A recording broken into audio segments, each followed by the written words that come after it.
What's that? It's like a maze in here. It's like an endless room. Oh, yeah. The discovery around every corner.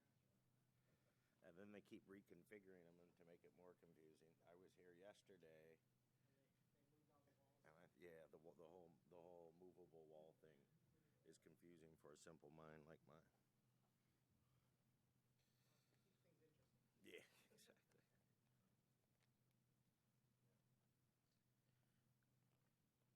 It's kind of like trying to navigate DevOps in the enterprise. There's so many good talks, and it's hard to pick. Every time you think you know where you're going, a wall moves. So.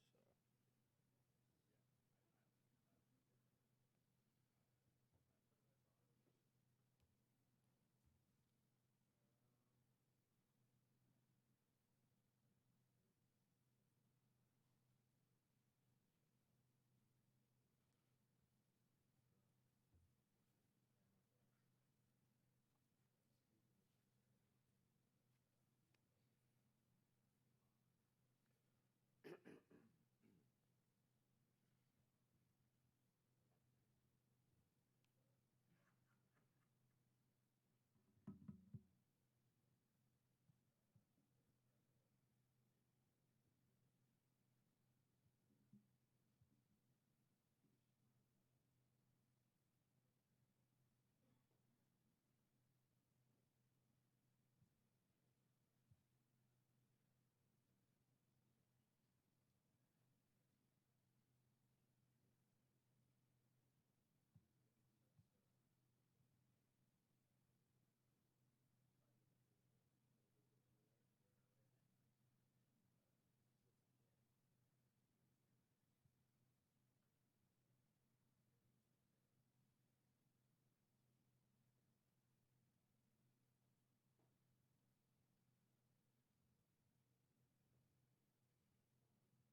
Testing, testing.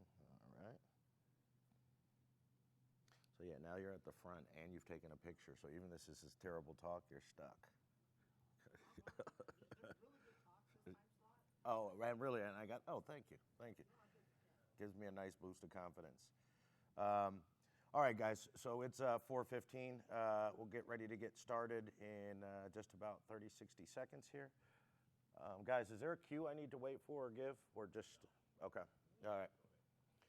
All right, well, as the young man in front just said, there are a wealth of talks going on. In particular, there's some at this slot. So I want to welcome you guys and thank you for choosing to come to this talk to learn about mapping your journey to DevOps. What I plan to do today is talk a bit about DevOps and where the market is, talk about a method I learned for sort of assessing and then ultimately mapping the DevOps journey. And what I hope to do is I'm not here to give you sort of a checklist for how you map and plan your DevOps transformation, but rather share some thoughts with you that hopefully inspire a new way to think about your DevOps journey and or to communicate your DevOps journey to your peers. My name is Brian Dawson. I work for Cloudbees.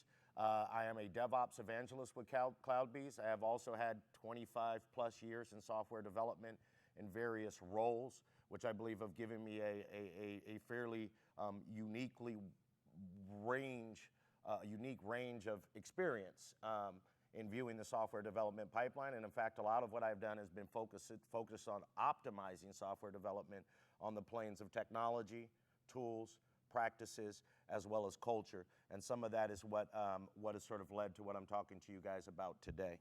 So to start out and sort of set the stage, you know, why are we talking about DevOps? In 1914, a year after initially forming an assembly line to make cars more, so Henry Ford wanted to make manufacturing the Model T cheaper. So he introduced the assembly line. In 1913, it was manual. By 1914, they realized how to optimize it, and that was by automating it. He was able to make cars cheaper and therefore deliver more value. Ultimately, he took the time that it took to manufacture a car from 12.5 hours to 1.5 hours, and he was able to build 300,000 cars with 13,000 employees, and that's 300 more cars than all of their competitors combined. This is similar to what we're looking at today, and what is driving software. Software is eating the world, and there are increasing corresponding expectations coming from our customers, be those general consumers or be that other people in the enterprise. And we have to be prepared to respond to it. So fundamentally, what we're talking about doing is positioning ourselves here at Jenkins World to gather some information, and the information we're gathering at Jenkins World and other things we do in terms of discovery around this thing that we call CI, CD, and DevOps is fundamentally, we're looking to deliver better software faster.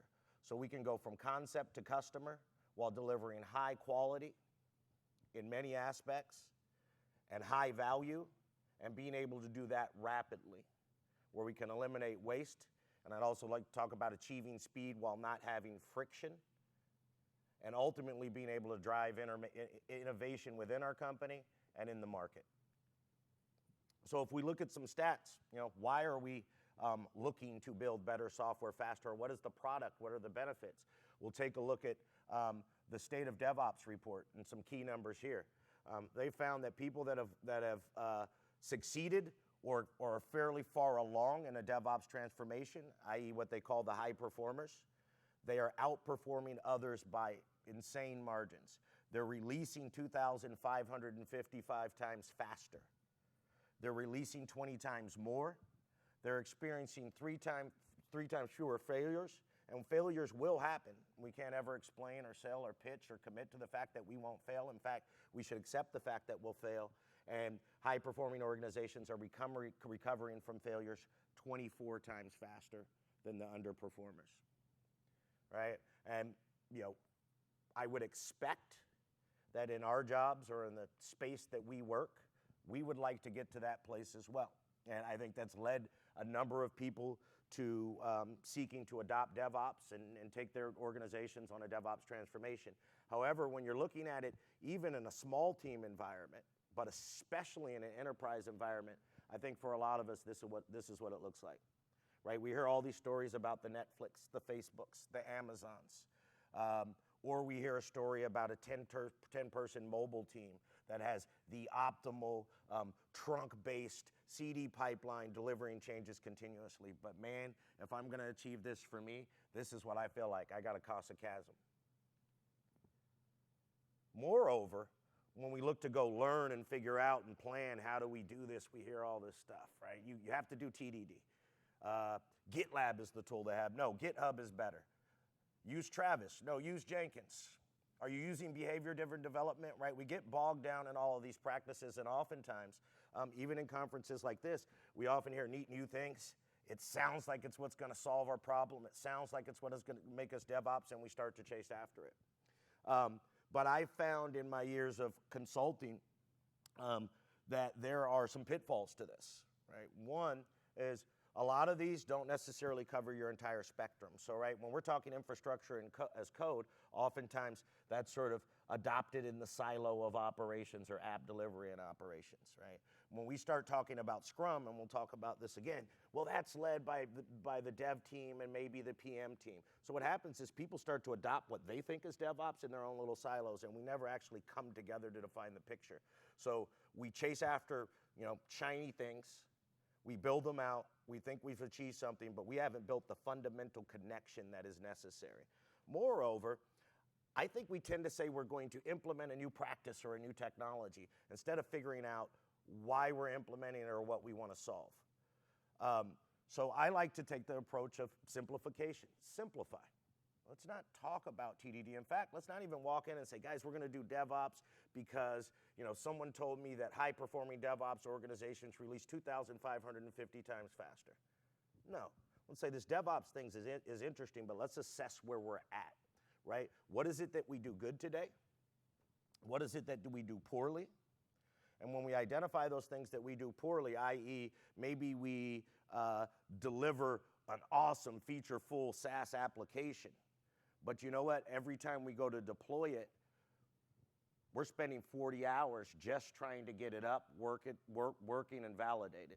And moreover, we end up finding that our defect rate is high once our customers start hitting it, right? So we're delivering off of software, but there's things to improve upon. And when you do this with all of the stakeholders, instead of, I'm going to stand up, puppet it, and implement infrastructure as code, or we're going to start working in iterations or using Kanban methods.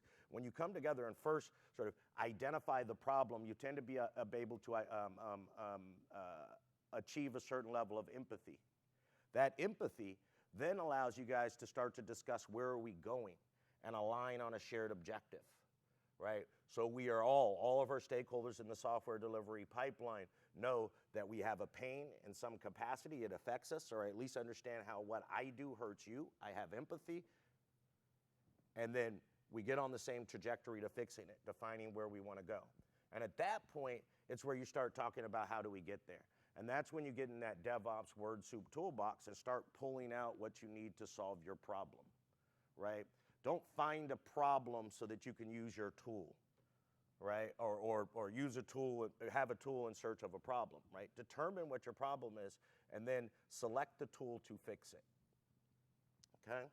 So part of driving home this concept of simplification is to take what we call a maturity model, but it's not a maturity model like everybody thinks about, right? CMMI or, do this, do this, do this, do this. This is how you validate it. Now you've achieved step one and you get a black belt, right? Or, mix them all up, right? Do this, do this, do this, that. It's a simplified model to allow you to assess, and moreover, when we first started with this, to discuss what a DevOps transformation really means. So to get out of this idea that it lives in one silo in the organization, to get out of this sort of belief that we can create a team, and I keep picking on sort of infrastructure as code, it's actually phenomenal, right? But that are puppet experts, that are experts in given tools, and now all of a sudden we can be DevOps, but rather it's a conversation that involves everybody. This model is couched in my experience as a consultant, as well as a collective experience of people at Cloudbees, and it's very subjective. In fact, some people look at it, well, it doesn't really tell me specifically what I need to do. Well, it's a framework that you can subjectively fill in what you need to do, or we can help provide guidance, and we'll talk a bit more about that. So we start by establishing an x-axis, right? And we're assuming that we are either some level of Agile or we're pursuing a level of Agile. So I call this Agile software development lifecycle phases. Irrespective of what we're developing, you tend to have some aspect of this, albeit maybe by another name, in what you do to get software to your customers, to get software onto your devices. We define what we have to build. We plan how we're going to do it. We code it, we build it, we integrate it, we test it, we release it, we deploy it, we operate it, right? But what we're going to find is, based on a survey done by Forrester, actually a bit back now, but I validated the numbers and relatively they're still within range, is when we queried companies and we asked how many people practice Agile upstream, right? This is some form of Scrum, Kanban, iterative or lean project planning and execution, daily stand-ups, they're practicing continuous integration, they have a collaborative model upstream. It's some combination of those. 33 organizations reported that they practice Agile upstream. But then when we move to Agile downstream, where we're delivering iteratively all the way to our customers and we are following practices that support that, only 13% of organizations claimed to do that. All right. And, well, what's the problem? Well, actually, we think we're delivering value up here, right? But we really can't tell if we're delivering value unless we're taking it downstream, right? This would be, an example of kind of a poor example. I'm making this up on the fly, but if we go back to the Model T, right? Well, you know what? I'm able to put the wheels and the tires on my Model T, and I'm able to get that ready. But as far as putting in seats and putting in windows so it's actually drivable and people can see how it works, you know what? We can assemble the chassis in 1.5 hours, but actually outfitting it is going to take us another 3 months, right? We're gaining nothing from it. In fact, we're building up an impedance and we're building up a backlog, we're building up technical debt that actually makes this more costly and is going to cost us more time up front. So, we see these organizations are delivering in weeks, days, or even hours. Yet, when we look downstream, the delivery is oftentimes a series of serial and maybe even manual handoffs to get out the door. And what we end up finding based on this is that while we're talking about time to market and feedback so we can build software better, we're bound by whatever our slowest component is. And in this example, it's downstream agile. Now let's keep in mind, for those that are on the right-hand side, what I call downstream delivery versus upstream development, sometimes you're fully capable of speed on the right side and your slowdown is on the left side. This is just an example. Okay. So now when we look at this and we think about the idea that when we're talking about CD on teams in that mythical 5-person greenfield team that is delivering changes to production 100 times a day, well, it's fairly easy to kind of connect. I don't want to say easy, but it's much easier to connect across the stream at team level. But now on the other axis, we need to look at in terms of maturity, have we taken sort of these one-off practices and scaled them across a work group? Have we scaled them across our organization or our enterprise, our line of business, whatever our sort of realistic scope that we need to influence these things are? And when we ask this question, what we find is only 22% of organizations have managed to scale their upstream agile practices across the organization. And I'm a bit of a skeptic or cynic. I feel like the number is lower than that, right? But this is an example of companies that found that agile worked, it felt good, the business was aligned with it because it's closer to the business in some cases, and they said, let's hire a bunch of agile coaches, let's make sure that everybody is doing stand-ups. Let's make sure that everybody is writing things as user stories, right? But now if we look at our 13% that practice agile downstream and try to figure out what's the mismatch is when we go up, I arrive at roughly 10% of organizations claim to have achieved enterprise DevOps or enterprise CD in DevOps. Okay. Well, in recognizing that there's these gaps between these silos or these deltas between these dimensions, portions of these dimensions, Cloudbees has come up with what we call the Cloudbees 4 Quadrants of DevOps Maturity. Right? And hopefully you guys are starting to see and already think about, well, where do I kind of fit in that? Where do we stand as an organization? So what we've done is we've named these Quadrant 1 or Q1, you'll hear me say, Quadrant 1 or Q2, Quadrant 3 or Q3, Quadrant 4 and Q4. A Quadrant 1 organization is an organization that is practicing upstream agile. They have some form of agile practices. Some Quadrant 1 organizations have sort of started to innovate based in a silo that they can easily control. Code, build, integrate. But they haven't tried to change the business in terms of define and plan, and they surely haven't tried to involve your traditional QA and operations in that process. This is what we call water scrum fall.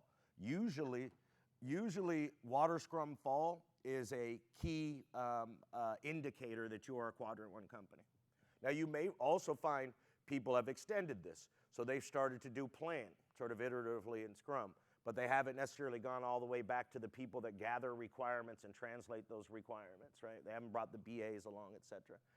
Quadrant 2 company tends to be what we hear a lot about when we see companies come in and speak and say, yeah, we practice CD. Let me tell the story about this great pipeline we created, and there's nothing wrong with that.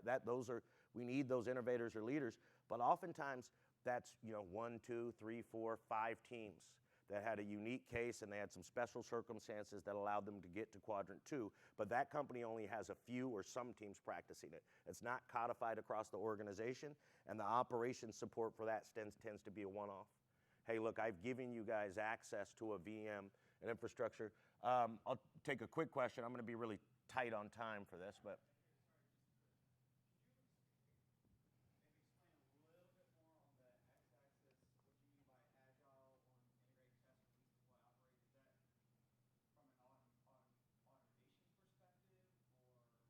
Well, actually, what you'll find out in a minute, it's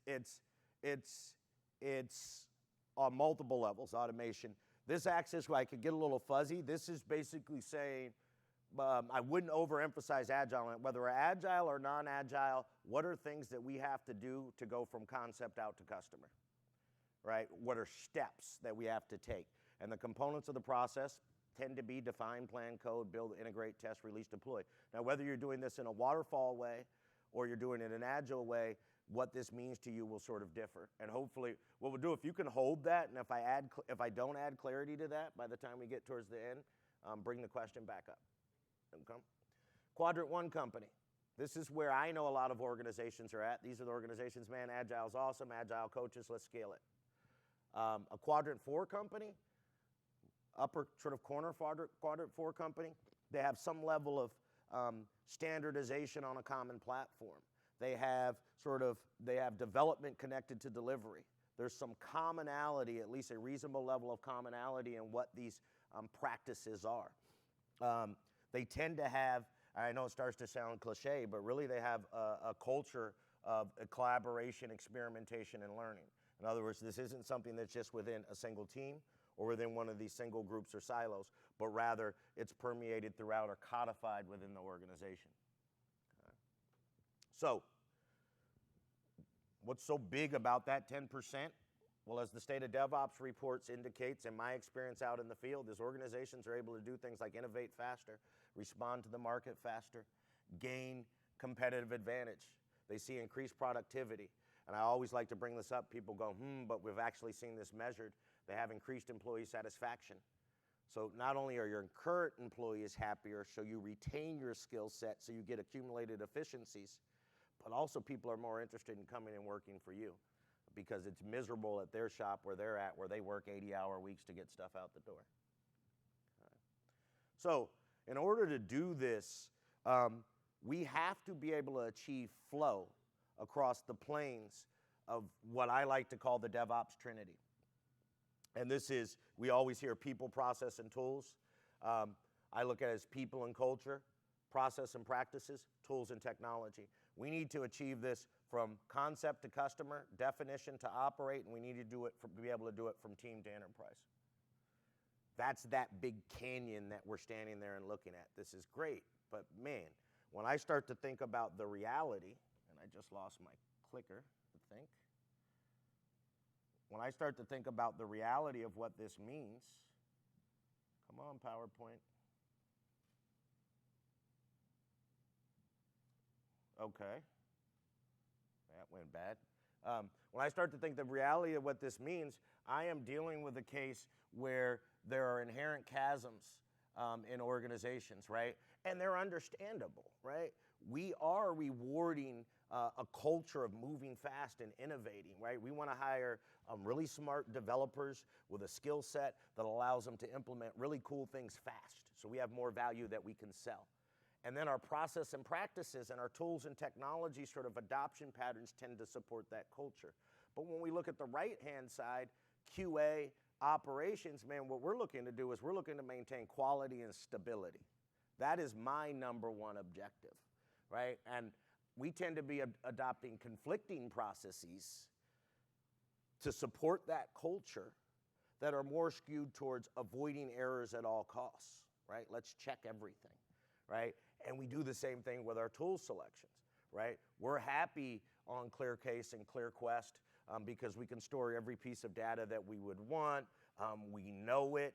Changing it could be risky and costly, right? And you know what? I just need to keep things stable so I can ensure that when you try to get stuff into my environment, we don't break it. So this is what we need to overcome, right? And that's not easy.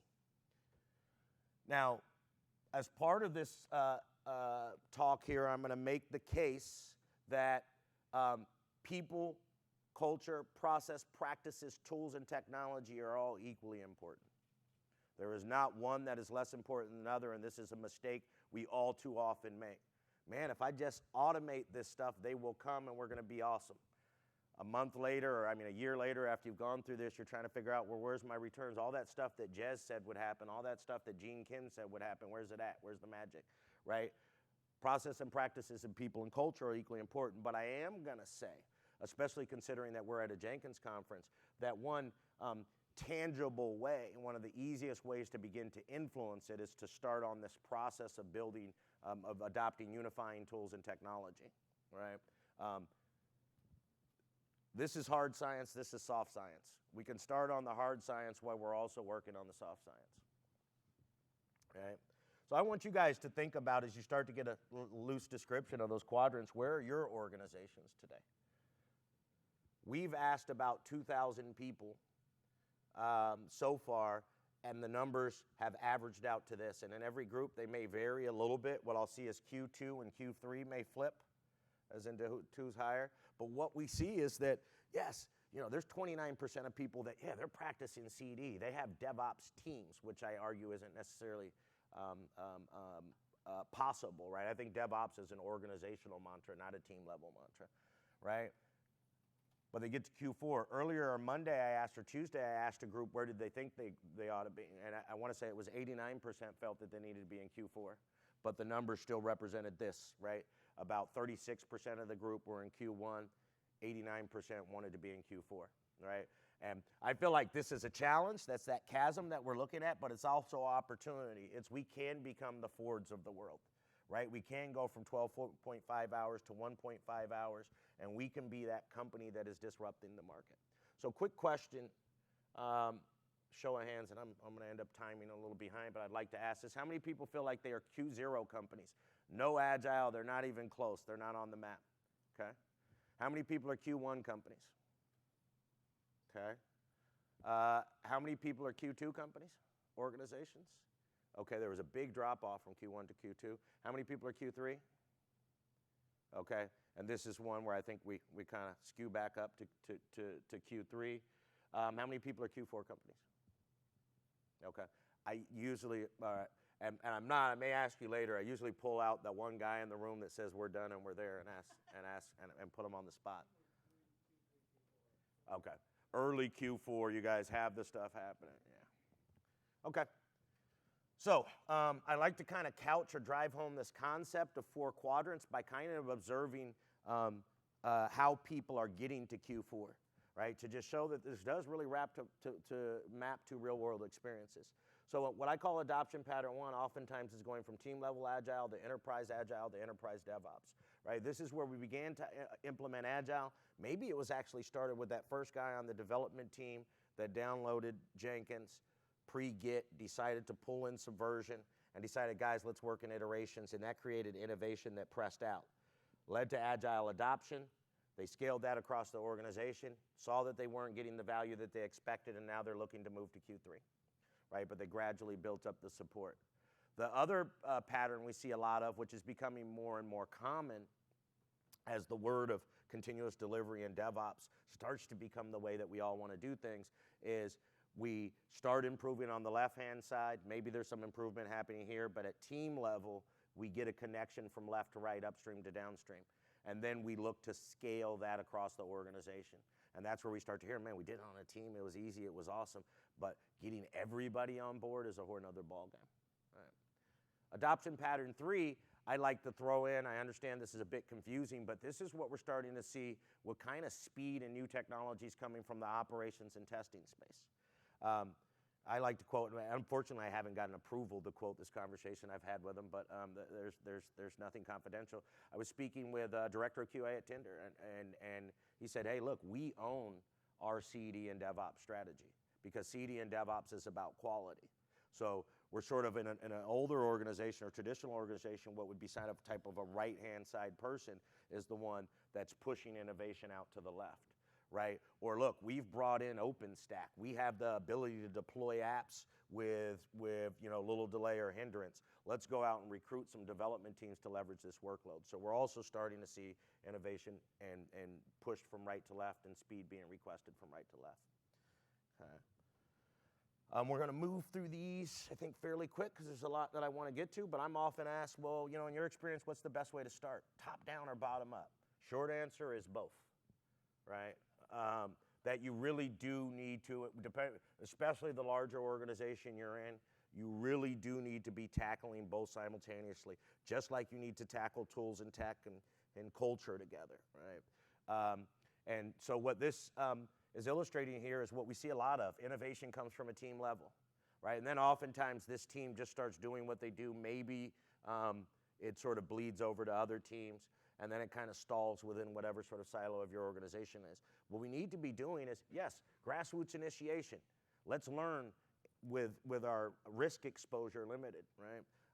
But let's make sure we're making executives aware, that we're making management aware as we're doing it. We're kind of pitching our successes and sharing our failures. Propagate that across teams. Take that up and look for executive support to carry that across your organization. Because at the end of the day, this DevOps transformation will be disruptive. And what we were able to do under the radar on a single team, we will not be able to do across that, or just solely organically across the enterprise, right? So top down, and this is sort of an ideal top-down method. So top down, a lot of us think about Big Bang, and I always joke that, you know, our CTO is reading CIO magazine, or our CIO is reading CIO magazine, hears about this DevOps thing, goes to the CTO and says, I want to be DevOps in 18 months. They go down to their reports, they say this DevOps thing, go make it happen. Then what happens is what I talked about earlier. Everybody scatters, and they go come up with their own ideal solution. And then you find out now you got more of a mess of tools that you're trying to figure out how to integrate and put together, right? What we really need to do is, yeah, sure, let's have this executive initiation, but let's find the right place within our organization, the right project and the right team to then go down and start at that grassroots so we prove incrementally we're following adoption pattern 2, okay? So let's talk a bit about mapping your journey. These 4 quadrants, things are great, it's really fuzzy. I can now go talk to my manager and tell them that this is what we need to do. But let's start to get a little bit into how do we really do it. Well, first, what I highly recommend is that you follow the where are we going, how do we get there. Take time to discover, determine current state and your current maturity. But don't do this within your group. Also, don't do it with everybody, but do it with a representative group of the people that are stakeholders in the software delivery pipeline. I've actually practiced this with clients. What we've done is, you know what, we've brought in PMs, we brought in a software architect, we brought in a dev lead or a couple of dev leads and a couple of individual contributors from a representative set of projects.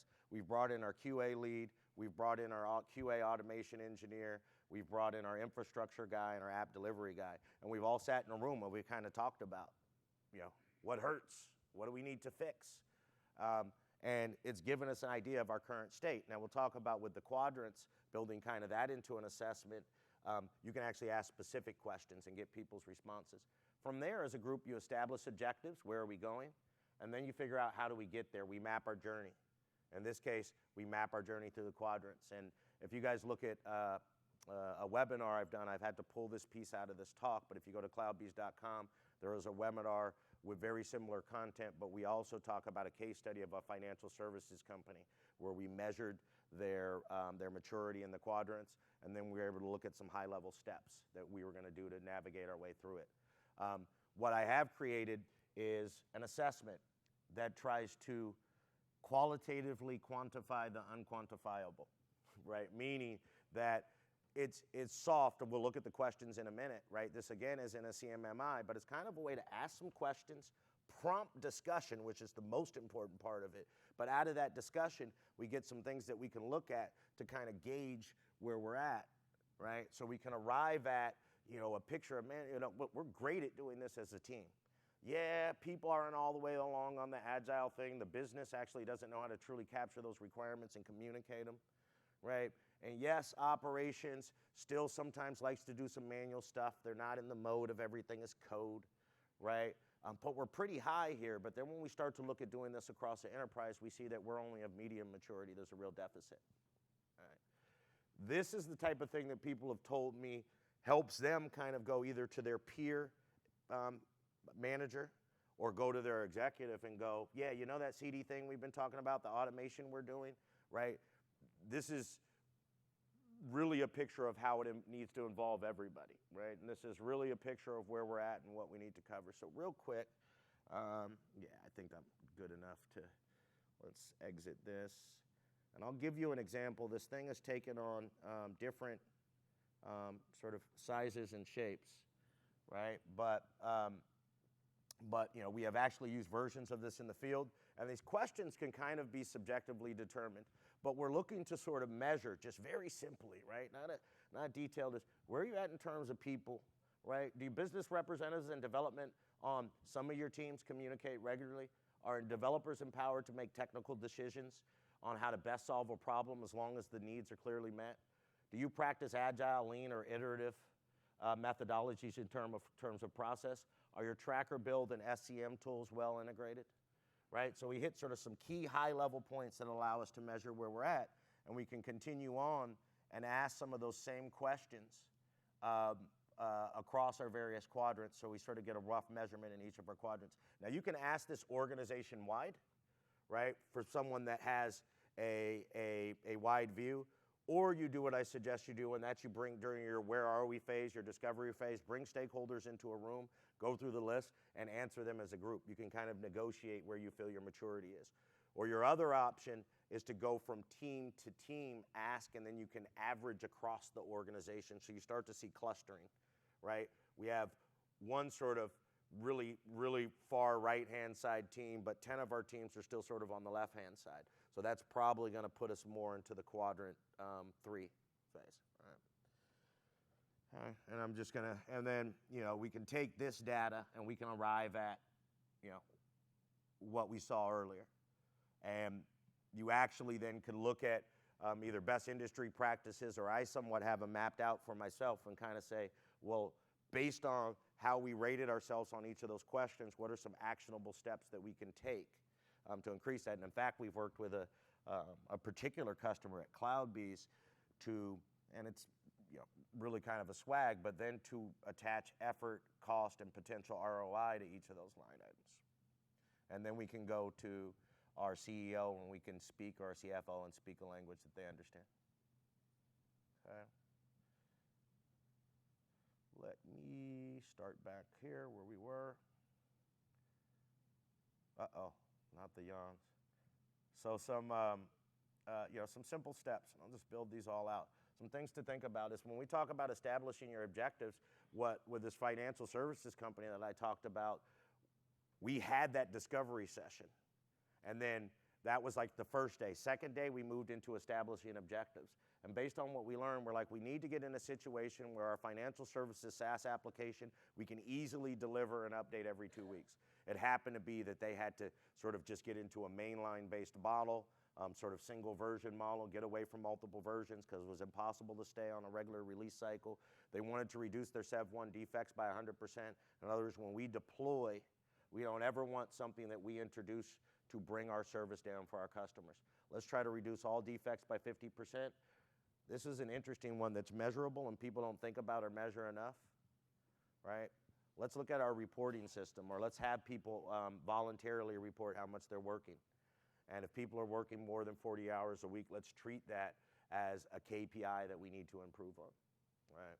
So you need to have sort of those tangible objectives. Again, not let's do TDD, because I don't like doing manual testing, right? But let's figure that the pace that we want to move at, as an example, requires that we have some level of automation and testing. And doing non-functional testing is not sufficient. We need to ensure that we've met people's requirements. Hey, what have some people done to achieve that?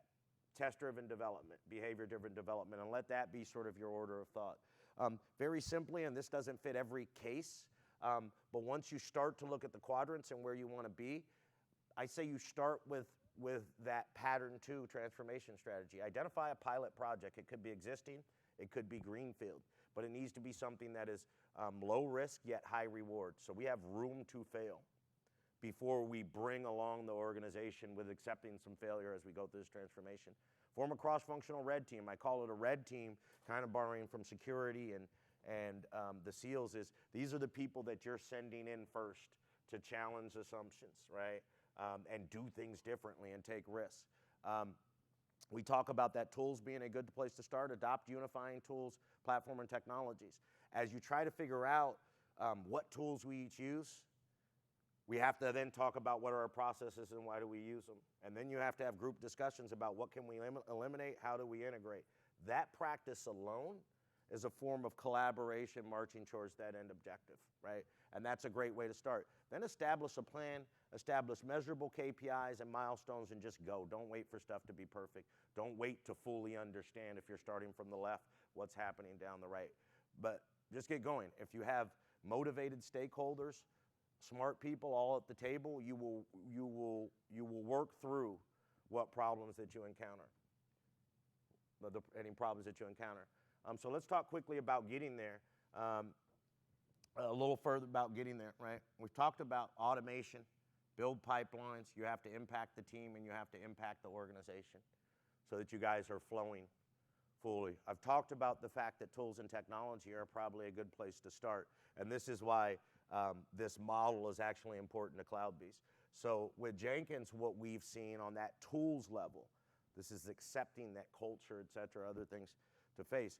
We start to see that we go from individual sort of CI adoption on standalone Jenkins servers or overloaded master, and we move to a federated CI model, continuous integration model, right? And then we start to see that people either migrate to CI standardization. Yes, there's some people thinking about CD, but we've gotten budget to say, hey, this Jenkins thing works. Now let's scale this across our organization. But we're not fully sold on the CD or DevOps thing. Or other organizations find that pattern too is preferred. You know, we now want to go to the right and connect our process, and then ultimately we look to take people to enterprise CD. So what you've heard a lot of talk about, let me just open this up all the way, and we won't go through all of it in detail, but you hopefully were at the keynote today and you heard Sasha and you heard Kosuke talk about some of the things that Cloudbees, as well as the Jenkins community, are doing to make this happen, right? Federate, let's allow you to reliably have centrally managed servers. Let's connect development and delivery from left to right with pipeline. Let's use Blue Ocean to make sure that that connected pipeline is visible and manageable, not to just your Jenkins expert, your Jenkins Jedi, but also can be seen by QA operations, and as James DeMay said this morning, your marketing manager can understand where things are and what you are delivering, right? That starts to get us connected. So pipeline is code. You know, we see how the new user experience of Blue Ocean, declarative pipeline, and pipeline as code is what starts to give us an ability to go left to right, to jump from quadrant 1 to quadrant 2. And then DPA, distributed pipeline architecture, was a mouthful, and I won't fully explain here, but if you have questions, that allows us to scale. And by the way, I always feel a little bad ending at the road of product. I do think there are solutions to help you, but I also want you guys to understand that these concepts that Cloudbees has brought to fruition are concepts that you guys should be thinking about, whatever your tool solution or whatever your vendor is. So what we've also found is, as federated CI is important as we look to scale this across the organization, we have to scale in a way that's reliable. We have to scale in a way where we're getting economies of scale, but we're still enabling individual development teams freedom to meet their team's specific needs and ownership of their domain. So one of the ways we've done this is what we call distributed pipeline architecture. So we stand up isolated pipelines on isolated Jenkins masters to enable speed on individual teams at scale. Then what you guys should take a look at is Cloudbees Jenkins Enterprise. This is the platform in which we implement distributed pipelines. And what we look to do is solve the automation needs of organizations in a scalable way. So take our open source offerings that we're working with, Jenkins, scripted pipeline, declarative pipeline, and the Blue Ocean UI, and then offer that to your organization in a way that you can scale it so you can get up to quadrant 4, at least from a tools perspective. And some of the key features with scaling your tool set to get to quadrant 4 are going to be security, manageability, and scalability. And as you guys investigate some of the features of Cloudbees Jenkins Enterprise, you can see that those are things that we've looked to address through things like enterprise-grade security, resilient jobs that resume in the case of a failure or if a master goes down, and the ability to host it anywhere and onboard teams with a couple of clicks or a couple of buttons into their own master.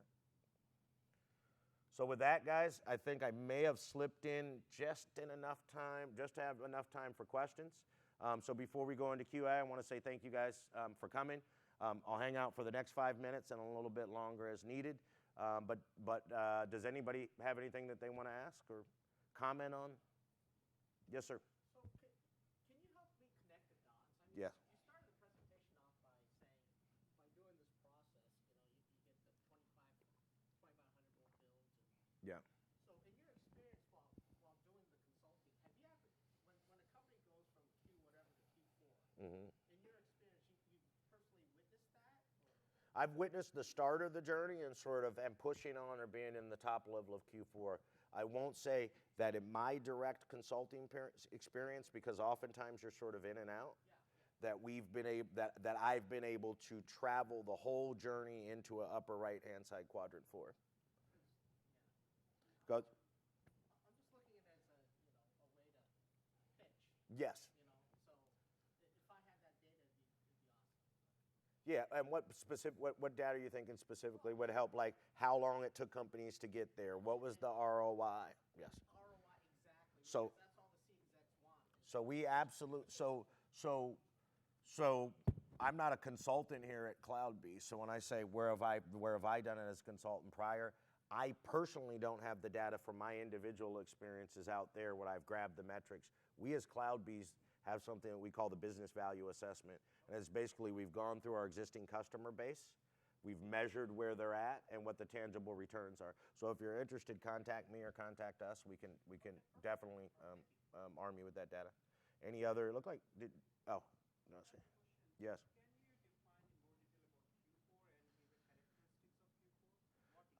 Yes, and let me see if that's, it would be nice if I actually had that slide here when I was hacking this all apart.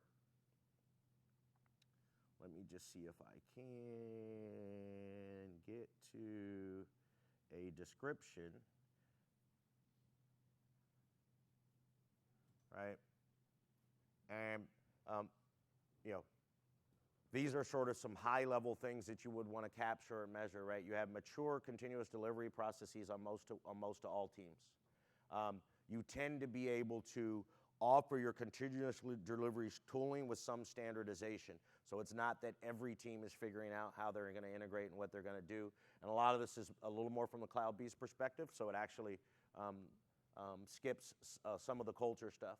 Right, but you have development and delivery tools and standardization, and your outcome is really how you measure whether you're in quadrant 4, right? These are guides to how to get to your outcome, but at the end of the day, if your outcome is that most teams can release in weeks, days, or even hours reliably, then you're probably pretty strongly in quadrant 4.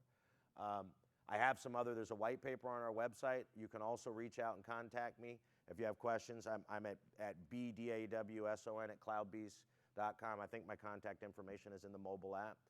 But there are other versions and more detailed sort of breakdown of what this is, as well as examples of how I've gone through it with other people. Yeah, thanks. Any other questions? Comments? Yeah. Yeah, thank you.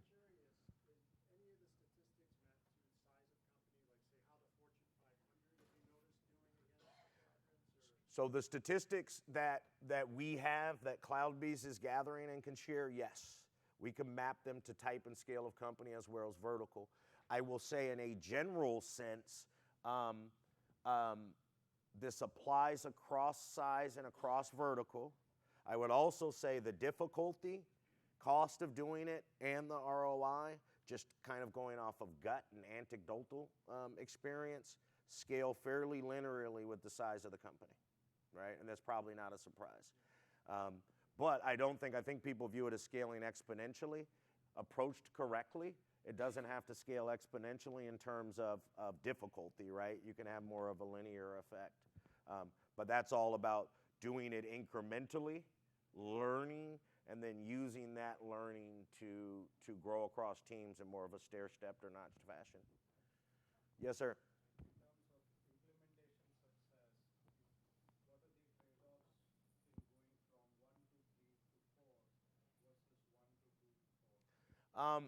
Gosh, I don't know if I'm going to answer that in a clearly quantifiable way.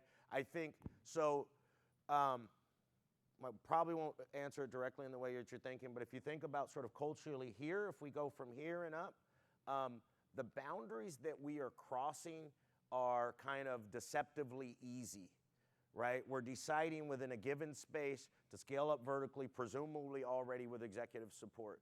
But cutting across something that is embedded in the way we're organized, in the way we think, in the tribal mentality that we end up defining and breaking down these groups that do plan and code, that is hard. So if you go all the way up here, then you try to do it, now you've kind of doubled your complexity, and your risk exposure is higher. If you do it starting down here, your risk exposure is whatever the scope of it is, and you're able to apply the learnings more safely. Yeah. Yeah, thank you. I know one of the things I want to do, hopefully next year I'll probably get my act together and do it, is focus more on the cultural component in this talk, because there really is a lot of we're taught to fight between these groups, right? We're also taught, it was funny, I had an conversation earlier with a QA guy who was driving CD, and I used to be one of these developers that was taught to kind of think I was, look, if you guys didn't have us, what are you gonna do, right? QA, you're just in my way, right? But in a healthy company, and while you really want cross-functional teams, and sometimes you actually literally have to tear down the organizational silos, everybody should feel like we're equally important in getting this software out the door to deliver it, right? Egos, tribes and egos are one of the major sort of hindrances to be able to make this happen. All right, guys, well, thank you. I appreciate your time. Enjoy the rest of the show. Thank you. So it was worth it?